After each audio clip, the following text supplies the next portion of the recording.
muga wae anakmu ditempeleng guru utawa jadi budak terus dicabuli guru.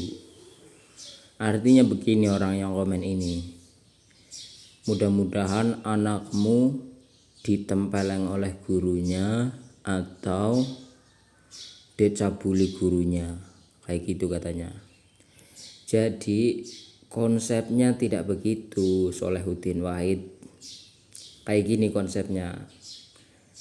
Jadi menurut Syekh Abu Hamid bin Muhammad Al-Ghazali atau yang disebut Imam Al-Ghazali dalam kitabnya yaitu Ihya Ulumuddin.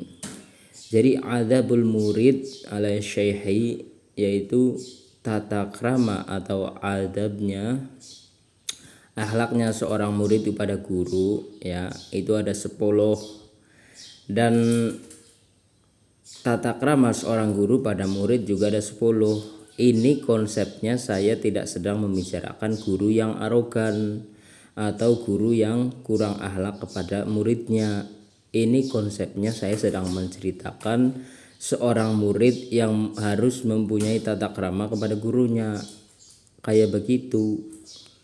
Sholahuddin Wahid bin Wahid kayak gitu. Jadi murid ketika seorang menjadi murid ya.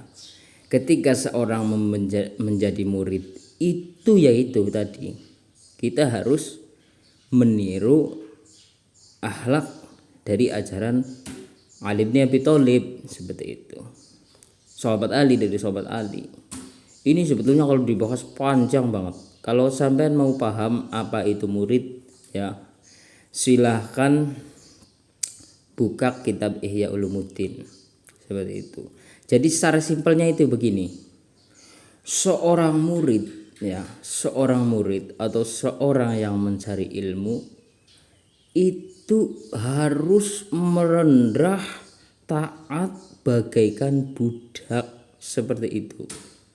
Nah, sebagai seorang guru ya, juga sebaliknya ya, tidak boleh melakukan sesuatu apapun yang bisa menyakiti muridnya.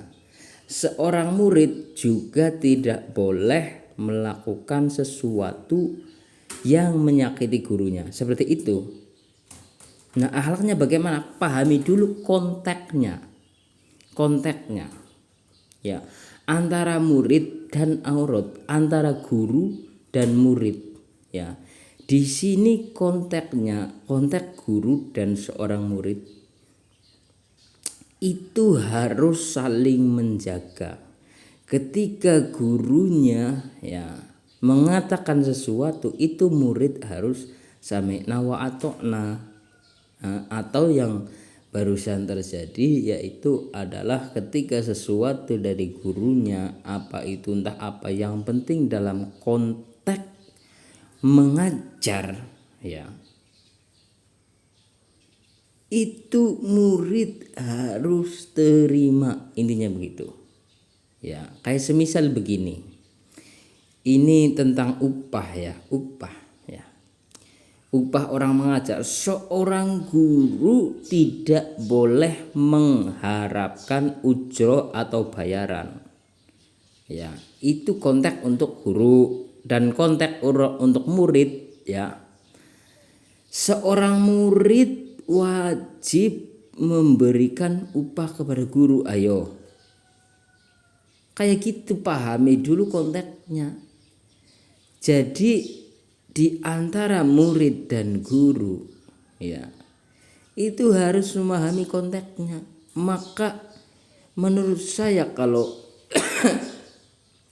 Anda mau mengaji tentang murid dan guru, tidak mau tidak mau membaca kitabnya sendiri, bisalah searching, cari di YouTube tentang Gus Baha ya, Gus Baha tentang murid dan guru atau Ustadz Abdul Somad tentang murid dan guru. Intinya kalau dibahas di kitab Ihya Ulumuddin itu luas banget seperti itu ya. Ya kalau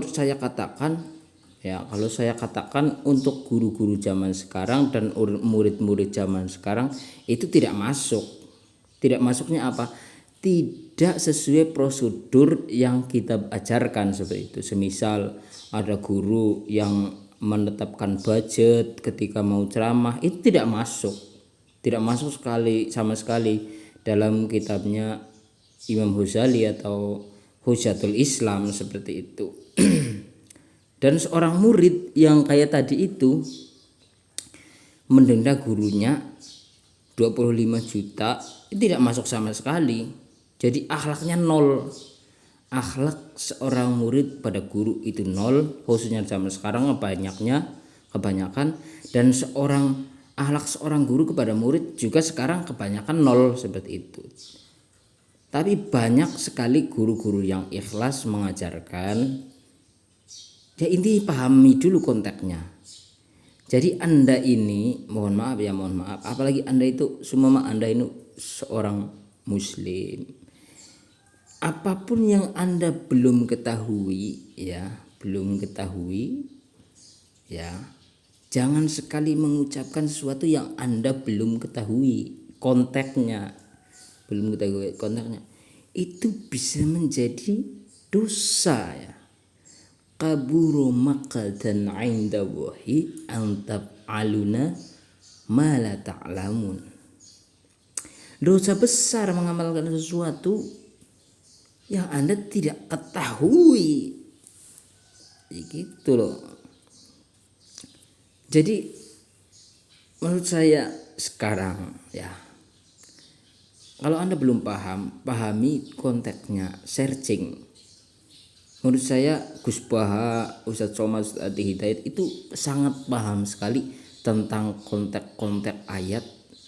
Konteksnya, maksudnya memposisikan ayat hadis itu pas banget, luar biasa orang-orang alim itu. Terima kasih ya, terima kasih. Assalamualaikum.